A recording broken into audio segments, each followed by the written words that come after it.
This edition of i-Italy New York is brought to you by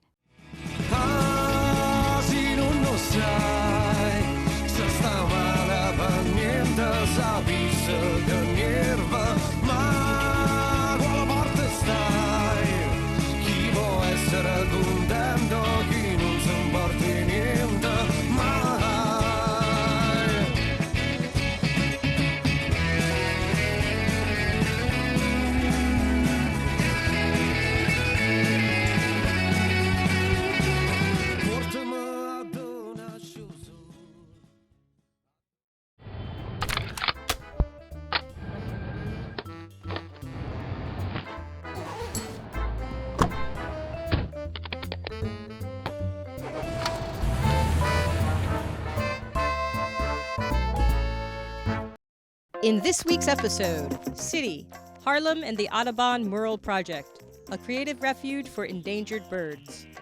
Dolce Vita, Francine Segan with Lidia, Bastianich. It's all about family and Italian food. Events, Posillipo Foundation supporting the renewal of the Pontifical Seminary and Institute of Theology. And now let's start with the Audubon Mural Project.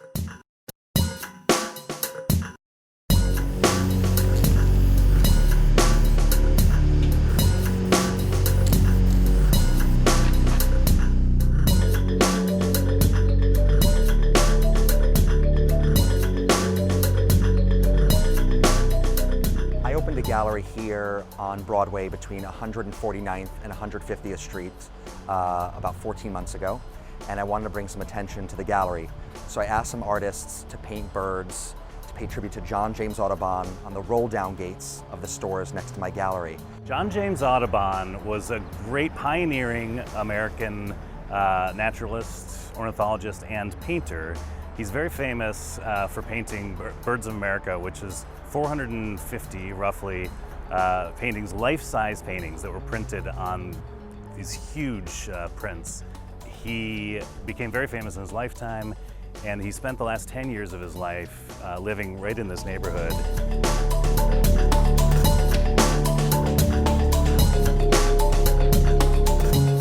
I was introduced to Mark Janot, who's my partner on the Audubon Mural Project, and he asked me if we would paint, instead of the 10 murals we originally had planned, but 314 bird murals of birds that are deemed threatened by climate change according to the Audubon Society's research. The report itself has brought a tremendous amount of attention to this, plight of birds. I mean, what we found is that for 50%, or for half of all North American birds, by 2080, at least half of their current climate range will have disappeared or will have shifted to a different area. We don't know whether they'll be able to survive in those areas. When we came out with this a year ago, it was so shocking, and it's a way, I think, for people to get a different sort of understanding of the impact of global warming and climate change. It's, you see the bird in your backyard and you think that bird may not be here for my grandchildren. It's a very powerful presence. And so at the National Audubon Society, we understood that this was something that we couldn't ignore, and we launched a climate initiative, and we're looking to get the word out in as many ways as possible and get people to sort of take action on behalf of birds, but on behalf of all of us.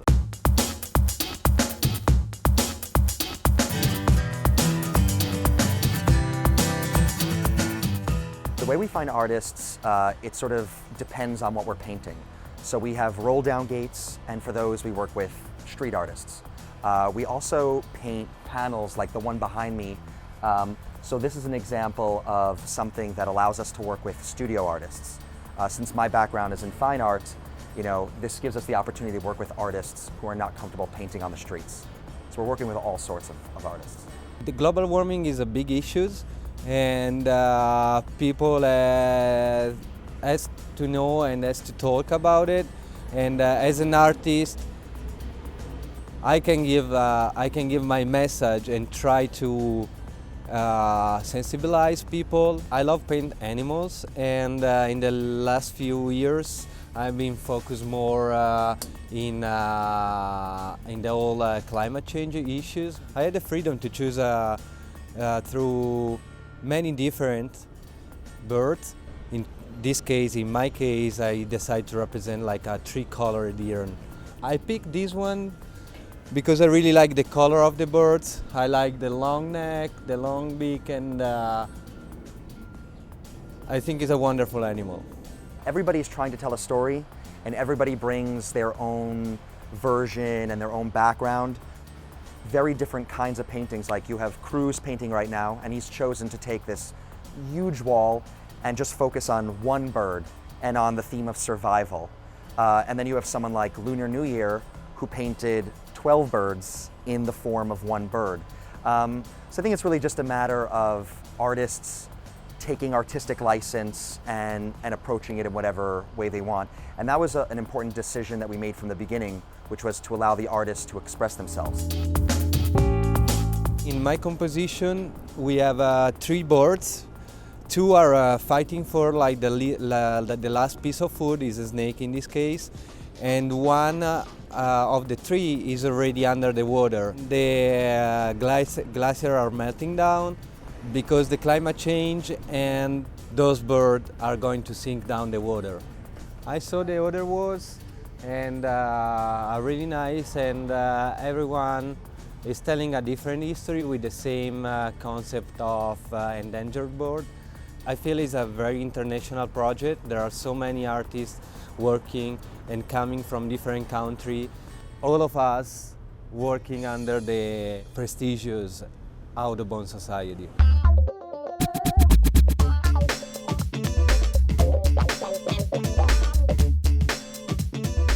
The Audubon Mural project has many different sort of qualities or mission. You know, it's about connecting with the community here, but fundamentally it's really about bringing this message to a new audience, or as wide an audience as possible, in a new way. The response has been overwhelmingly positive. It's very exciting for me personally, and I hope for the artists also, when we set up sometimes late at night after a store is closed. You know, when the gate goes down, we'll have tens of people, maybe 100 people walk by and say, "This is awesome, this is so cool." There's also, you know, there's a lot of positive energy because we're painting it here. You know, this is a neighborhood that's rich in history, but it's a neighborhood that tends to get a little bit overlooked in New York City. So it's really exciting to be a part of something that's bringing more art to Uptown Manhattan. Working in the street is always interesting because you get the chance to talk with many different persons from the neighborhood. And in the beginning they were very curious about it, but they didn't get the point. And now that the design is keep going and it's almost done actually, people are really like it, and many of those want to talk with me, asking me questions about it, and they all like it a lot, and I'm making friends in this neighborhood actually.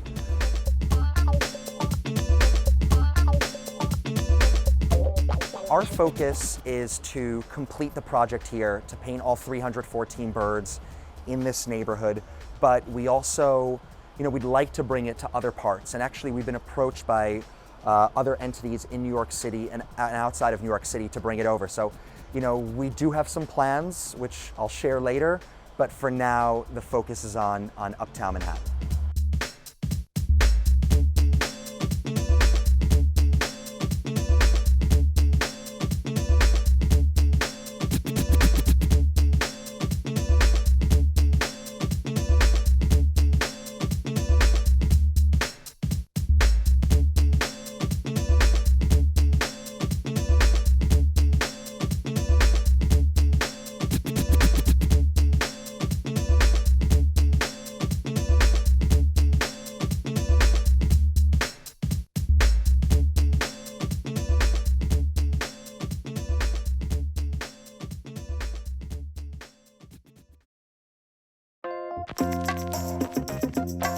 Check out La Dolce Vita. Ciao.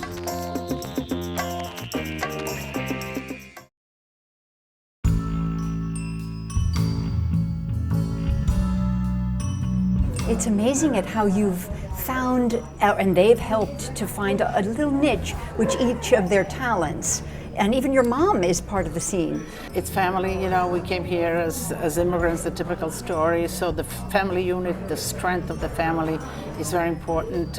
You know, I came here, I was 12, my brother was 16. So we were still that family unit, and it continued to be so because we didn't have any relatives here. So it wasn't that we came, you know, and you had all the support. So we really stuck together, and that continued. You know, as far as the children entering the business, they grew up in the business, let's put it that way. And after school they would come, they would have their dinner, they'd do the homework. But I always told them, this is not what you want to do. We're in America, an opportunity. You need to get your education. You need to get a real American job. And Francine, I'm very proud they did. You know, my son, he did his master's business, Boston College, and went to Wall Street. My daughter, Georgetown, Syracuse, ended up with a PhD at Oxford in Renaissance art history. And then they both came back. They came back on their own terms, though. My son from Wall Street, I guess he wasn't happy. He had that feeling of creating his own business. We opened back a restaurant, and then the business partnership with Mario Batali evolved, and so on. And he has a great business sensibility. My daughter, on the other side, you know, she was doing her dissertation research actually in Florence. You know, she did it her PhD on Dattini, actually, his villa in Prato. And when she got married, she married an Italian, Corrado, wonderful man, I love him. And they were thinking about having children. They decided that they wanted to come back close to the family, close to home, to have their children. And so when they did come back and she had her children, staying at home just with the children was, I guess, not enough for and I saw it, but I saw an opportunity. I says, why don't you help me, Tanya? And it just came a natural. She entered and she loves it and she's great. She co-authored with me my last 5 books. So it's been a great, let's say, viaggio insieme. Your cookbook, your latest cookbook, you've done 13, and now this wonderful Bible of Italian cooking. How did that come about? It's huge, 400 recipes. Yes, 400 plus recipes, and it took me 3 years to get there with the help of my daughter. It's kind of that, you know, you have a folder where you put things and you say, one of these days, this I want to put somewhere. And I went to that folder and I pulled all the things out that I had along the way that I had learned, that were shared with me, that I thought was important in really approaching a cuisine or approach cooking. And so and I made it rather simple, you know, but I broke it down in describing the products, in how to buy the products, in how to clean the products, the techniques, you know, the techniques of cooking. Is it braising? Is it roasting? Is it wet roasting? Is it dry roasting? Is it grilling? Is it steaming? So all of those things, I go one by one, and I relate it to the recipes that are in there, and to kind of make a connection, but a connection that is one of understanding it, really, not just, okay, this recipe dictates this and I'm going to do. It's, yes, I can make this recipe, but I can use this recipe as a guideline for many other things that I want to do. And so this is how I cook, this is how my mother and grandmother cooked, and you know, your mother and grandmother cooked that way. And as great as recipes are for a first go at it, I think that people really will feel there's kind of strength and empower them to go in the kitchen and use those techniques, use it and make it their own, even with other recipes. I agree. It's sort of like a big box of building blocks. And there are some very simple ones. You could just put 2 together, but then if you get more experience, you can add on and add on. And it's really a wonderful guide to take you through the simplest from the most beginner cook to really very, very experienced chefs will learn so much. Because it is, you know, it is as you add on to those building blocks, the building gets taller and taller, so your experience. But you know what I also, and I did it with all my heart, I included kind of pieces of my life, of my experiences. So it's also a story, an evolving story that you can read in bits and pieces. an inspiration to parents everywhere who would love their children to enter the family business. Well, you see, I think, Francine, that you're only good if you have a passion for something, if you want to do it. And they entered into my business life or world on their own terms. They chose what they love, and they love it, and they're good at it, and they're the ones that are growing it now. It's not me. I would have never done all of this had it not been for them as well. Now, your wonderful, long-running, Emmy Award-winning TV series has trained so many people, inspired so many home cooks. What's it like to be a TV chef? It was not intentional or in my program, but I am a teacher. I love to communicate. And do you really want to know how it started? Yes. Well, when I opened for Lidia and I became the chef here, this was the first place that I really became the chef, although we opened restaurants in 71. But in 81, for Lidia was open. And I went in the kitchen and I really professed the regionality of Italian cooking. Now, before that, my restaurants were kind of the Italian-American cuisine. And that's a wonderful cuisine. It's delicious, it's loved. But it is the cuisine of adaptations of the immigrants.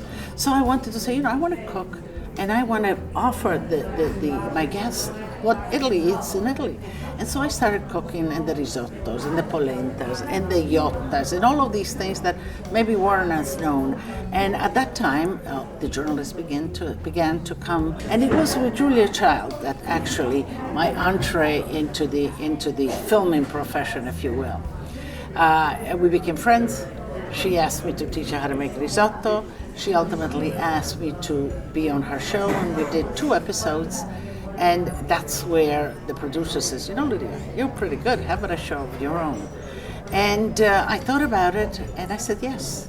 Tell me some tricks that you, over the years, think are the most important that a home cook should take, the Italian techniques. The Italian cuisine is seasonal, all about the products, and very simple in its execution. Having said that, if one shops in the neighborhood, local products, when the season is right, when that peach is perfectly ripe, or that pear is perfectly ripe, or that peas is sweet, and so half of the work of the cook is done when you get the right ingredients. But also, Italy is known for its traditional ingredients, like the grana padano, aceto balsamico, prosciutto di Parma, di Friulano prosciutto. So if I were to say specifically to American cooks, to cook Italian is, yes, seasonal, simple, wash the ingredients, but use the traditional products of Italy because they will bring the flavor of Italy right on your plate.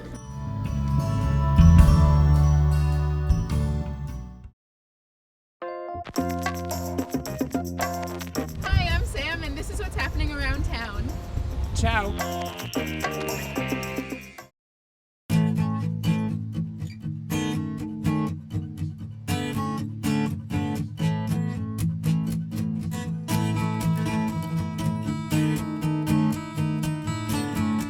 The project that we're embarking on is one that is extremely important because it takes place in that area of the world, Naples, which is at the crossroads of civilization that's moving.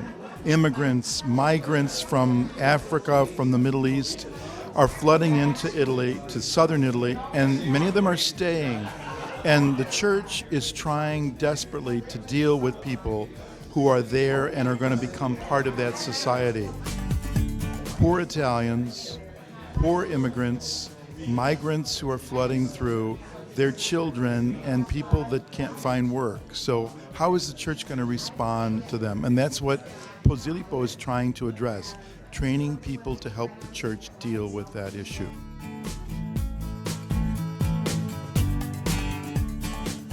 The Posillipo Foundation was organized by a group of mainly New Yorkers, some Jesuits, but also a number of lay people who are board members, and we've been networking with their friends to disseminate the word about the need to restore and renew not only the structure itself, but programmatically. And what our constituents are most excited about are the programmatic changes under what we're calling the new church under Pope Francis, to really reach out to the poor and the migrants in southern Italy. So we invite everybody who is interested in the church today to become involved and become aware of the work of the Posillipo Foundation, which is to support the Seminary and the Institute of Theology in Posillipo, and also the new programs that are taking place.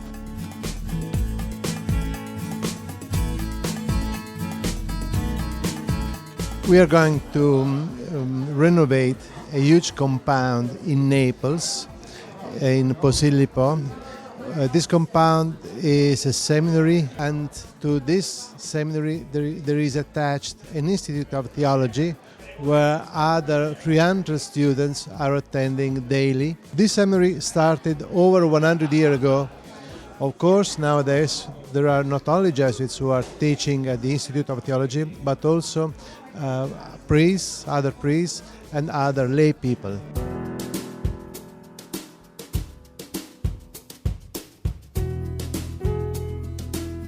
The organization of the foundation is important because we will renew the efforts being made by the Jesuits who have been involved with Posillipo for the last 100 years in Posillipo. But we here in America will now have an opportunity to support their long-established efforts and their renewal of moving forward in the next century to come. As a Catholic, I am devoted to my faith, and knowing what our efforts will mean for the future of Catholics and of people of faith in the future is very important for me and for my family, and as I see the future of commitment. My life was affected by the Jesuits. I think that it's so important to continue that tradition. I think the only way you continue that tradition by giving them a facility in which to learn. I'm Italian-American. I think that I'm proud of my culture. The way to support my culture is to be involved in the facility in Naples, and that's really the basic reason. I'm also involved in the Jesuit High School in South Dakota, which is an Indian school for American Indians. So I think that, it's very easy to write a check. It's more important to give, and that's what I try to do in my own way. We know the work of the Jesuits. We know that everything begins really with education, with understanding. And so the more we can develop that whole concept, the better off we'll be. Not only for the Jesuits, but for the whole Catholic world. Many people here in the United States, many people of Italian-American descent, of other nationalities, are very devoted to the Jesuits in general. To be devoted and an Italian-American together completes the package. So yes, there is a great amount of education that has to be done here as to what's necessary, but the whole idea is that it's one whole. It's like a circle. It just revolves. And with that circle comes the growth.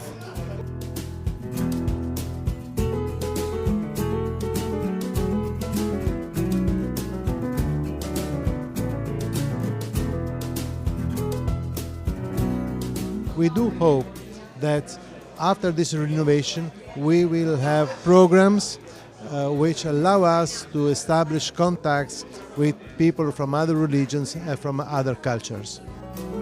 We have created a foundation here in the States, so that people who donate, their donation can be tax deductible.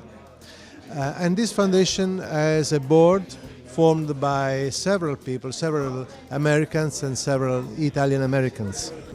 The people who came here to the States, they know very well what migration means, and they can understand what it means for people to come from other countries to Italy. I met the Jesuits, and they told me their story, and it was so compelling. I mean, they've been around 100 years. There's 100 seminarians, 400 theologians. We need these people in the world. We need peace. And the seminary is dying. It's 100 years old. So we want to raise the money to put it back together again And that's it. It's a one-shot deal. We're trying to raise 8 million euros. We've already raised 25 million. And it'll be a beautiful project, something that America could be proud of, Italy can be proud of, and the Catholic Church can be proud of. I really hope that anyone who sees this will open up their hearts and wallets to Posillipo. Thank you.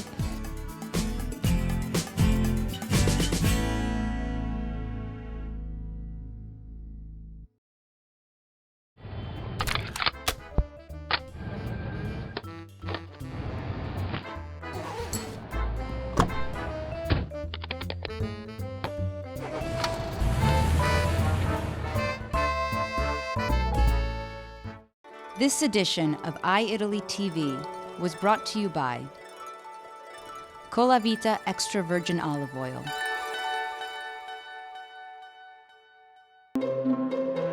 and Cheerio Chopped Tomatoes.